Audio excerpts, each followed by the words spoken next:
ಎಲ್ಲಾಗಬೇಕಾಗಿತ್ತು DC ಕಚೇರಿನ Antaragange ಬೆಟ್ಟದ ಮೇಲೆ ಹಾಕಿ ಅಲ್ಲಿ ಹೆಲಿಕಾಪ್ಟರ್ಗಳನ್ನ ಕೊಟ್ಟು ಅಧಿಕಾರಿಗಳಿಗೆ ಅಂತರಗಂಗೆಗೆ ಏನು ರಸ್ತೆ ಇದೆ ಅದನ್ನ ಮುಚ್ಚಿ ಯಾವ ನರಪಿಳ್ಳೆನೂ ಜನಸಾಮಾನ್ಯರು ಬರದೇ ಇರುವಂತ ರೀತಿಯಲ್ಲಿ ಅಂತರಗಂಗೆ ಬೆಟ್ಟದ ಮೇಲೆ ಕಟ್ಟಬೇಕಾಗಿತ್ತು.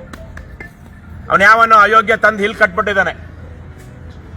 ನಾಚಿಕೆ ಮಾನ ಮರ್ಯಾದೆ ಇಲ್ಲ ನಮ್ಮ ರಾಜಕಾರಣಿಗಳಿಗೆ, ಜನಪ್ರತಿನಿಧಿಗಳಿಗೆ, ಅಧಿಕಾರಿಗಳಿಗೆ. ಇವತ್ತು ನಮ್ಮ ದೇಶದಲ್ಲಿ ಟೂ ವೀಲರ್ ಓಡಿಸೋದಕ್ಕೆ ಬರದೇ ಇರುವಂತ ಗಂಡಸರು ಒಂದು 70-80% ಇಲ್ವೇನ್ರಣ್ಣ? ಇದಾರಿಲ್ವಾ? 90% ಹೆಣ್ಣು ಮಕ್ಕಳಿಗೂ ಟೂ ವೀಲರ್ ಓಡಿಸೋದಕ್ಕೆ ಬರೋದಿಲ್ಲ. ಒಂದು 2-3% ಹೆಣ್ಣು ಮಕ್ಕಳಿಗೆ ಅಷ್ಟೇ ಒಂದಷ್ಟು ಕಾರ್ ಓಡಿಸೋದಕ್ಕೆ ಬರುತ್ತೆ. ಒಂದು 10% ಜನ ಇವತ್ತು ಬೇರೆ ಬೇರೆ ರೀತಿನಲ್ಲಿ ಕಾಲೇಜು ಓದಿರುವಂತ ಹೆಣ್ಣು ಮಕ್ಕಳು ಬಳಸ್ತಿದ್ದಾರೆ. ಮಿಕ್ಕವರೆಲ್ಲ ಏನೇನು ಬಳಸ್ತಾರೆ? ಬಸ್ ಬಳಸ್ತಾರೆ. ಬಸ್ ಬಳಸುವಂತವ್ರಿಗೆ ಇಲ್ಲಿ ಏನಾದ್ರು ಅನುಕೂಲ ಇದೆಯಾ? ಕೋಲಾರ ಜಿಲ್ಲಾ ಕಚೇರಿನಲ್ಲಿ ಕೆಲಸ ಇರುವಂತವ್ರಿಗೆ ಇಲ್ಲಿಗೆ ಬರಬೇಕು ಅಂದ್ರೆ ಹೆಂಗ್ ಬರ್ತಾರ ಅವರು? ಆಟೋದಲ್ಲಿ ಸುತ್ತು ಬಳಸಿ ಇವ್ರ ಅಪ್ಪನ ಮನೆಯಿಂದ ಅವ್ರು ದುಡ್ಡು ಕೊಡ್ತಾ ಇದ್ದಾರೆ ಸರ್ಕಾರದವರು. ಅವ್ರ ಯಾವನ ಮಿನಿಸ್ಟ್ರು, ಯಾವ ಆಫೀಸರ್ಗಳು ಅದನ್ನ ಬಳಸ್ಕೊಂಡು ಇವ್ರು ಬರ್ತಾ ಇದ್ದಾರೆ. ಜನರ ತೆರಿಗೆ ದುಡ್ಡಲ್ಲಿ ಇವತ್ತು ಸರ್ಕಾರ ನಡೀತಿರುವಂತದ್ದು. ಎಂತವ್ರು ಬರಬೇಕು ಡಿಸಿ ಕಚೇರಿಗೆ?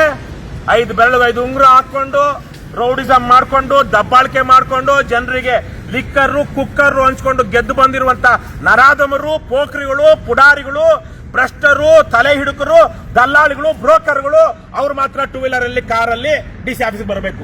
ಜನ ಯಾರು ಬರಬಾರ್ದು ಅಲ್ವೇನ್ರಣ? ಬಸ್ ಸ್ಟ್ಯಾಂಡ್ ಹತ್ರ ನಾವು ನಡ್ಕೊಂಡು ಹೋಗೋ ತರಕ್ಕಿದ್ರೆ ಜನ ಡಿಸಿ ಕಚೇರಿಗೆ ಬಂದು ಕೆಲಸ ಮಾಡ್ಕೊಂಡು ಹೋಗ್ಬಿಡ್ತಾರೆ. ನಮಗೆ ಕಮಿಷನ್ ಸಿಗೋದಿಲ್ಲ. ನಮಗೆ ಮಧ್ಯವರ್ತಿಗಳು ನಮಗೆ ಯಾವಾಗ್ಲೂ ಒಂದು ರೀತಿಯಲ್ಲಿ ಗುರಾಣಿಯಾಗಿ ಶೀಲ್ಡ್ ಆಗಿರ್ತಾರೆ. ಹಾಗಾಗಿ ಆ ದಲ್ಲಾಳಿಗಳಿಗೆ ಅನುಕೂಲ ಆಗೋ ರೀತಿಯಲ್ಲಿ ನಾವು ಡಿಸಿ ಕಚೇರಿನ ಅವ್ರು ಮಾತ್ರ ಬರೋ ಹಾಗೆ ಕಟ್ಟಬೇಕು ಅಂತ. ಇದಿಲ್ಲಷ್ಟೇ ಅಲ್ಲ, ಚಿಕ್ಕಬಳ್ಳಾಪುರದಲ್ಲೂ ಇದೇ ತರಕ್ಕೆ, ಅದು ಶಿರಾದಲ್ಲಂತೂ ಅಲ್ಲೂ 4-5, ದೊಡ್ಡಬಳ್ಳಾಪುರ ದೇವನಹಳ್ಳಿ ಮಧ್ಯದಲ್ಲಿ ಕಟ್ಟಿದ್ದಾರೆ.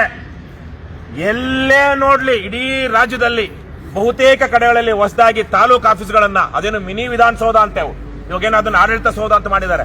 ಆ ತಾಲೂಕು ಕಚೇರಿಗಳ ಮಿನಿ ವಿಧಾನಸೌಧಗಳಾಗಿರ್ಬೋದು, ಡಿಸಿ ಕಚೇರಿಗಳಾಗಿರ್ಬಹುದು, ಅವರಿಗೆ ಆಯಾ ನಗರದಲ್ಲಿ ಬಸ್ ಸ್ಟ್ಯಾಂಡ್ ಹತ್ರ ಒಂದು ಒಳ್ಳೆ ಡಿಸಿ ಕಚೇರಿ ಮಾಡ್ಕೊಳ್ಳೋದಕ್ಕೆ ಯೋಗ್ಯತೆ ಇಲ್ಲ ಅಂದ್ರೆ ಇದು ಜನರ ಪರವಾಗಿರುವಂತ ಸರ್ಕಾರಗಳ?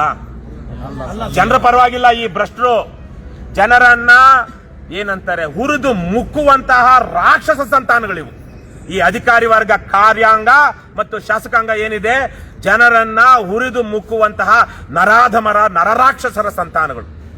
ದಯವಿಟ್ಟು ಮುಂದಿನ ದಿನಗಳಲ್ಲಾದ್ರೂ ಏನೇನಿದೆ ಇರೋದಕ್ಕೆ ಬೇಕಾದ್ರೆ ಇದನ್ನ ಯಾವ್ದಾದ್ರು ಒಂದು ಕಾಲೇಜು, ಯೂನಿವರ್ಸಿಟಿನೋ ಮಾಡಿ ಜನಕ್ಕೆ ಅನುಕೂಲ ಆಗುವಂತ ಇವತ್ತೇ ಹೇಳ್ತಾ ಇದ್ದೀನಿ. ನಾವು KRS ಪಕ್ಷ ಅಧಿಕಾರಕ್ಕೆ ಬಂದ ಮೇಲೆ ಯಾವ್ಯಾವ ತಾಲೂಕು ಆಫೀಸ್ ಇದೆ, ಡಿಸಿ ಆಫೀಸ್ ಇದೆ, ಈ ತರ ಜನರಿಗೆ ಅನುಕೂಲ ಇಲ್ಲದೆ ಇರುವಂತದ್ದು ಅದನ್ನೆಲ್ಲ ಕ್ಲೋಸ್ ಮಾಡಿಸಿ ಅದನ್ನ ಯಾವ್ದಾದ್ರು ಕಾಲೇಜ್ಗೋ ಯೂನಿವರ್ಸಿಟಿಗೋ ಕೊಟ್ಟು ಬಸ್ ಸ್ಟ್ಯಾಂಡ್ಗೆ ಹತ್ರ ಜನರ ಬಳಿಗೆ ಅಧಿಕಾರ ತೆಗೆದುಕೊಂಡು ಹೋಗುವಂತ ಕೆಲಸವನ್ನು ನಾವು ಮಾಡ್ತೀವಿ. ಇಲ್ಲ ಅಂದ್ರೆ ಇದು ಬ್ರಿಟಿಷರ ಔಲಾದ್ಗಳು. ಏನು ಔಲಾದ್ಗಳು ಅಂದ್ರೆ ಸಂತಾನಗಳು.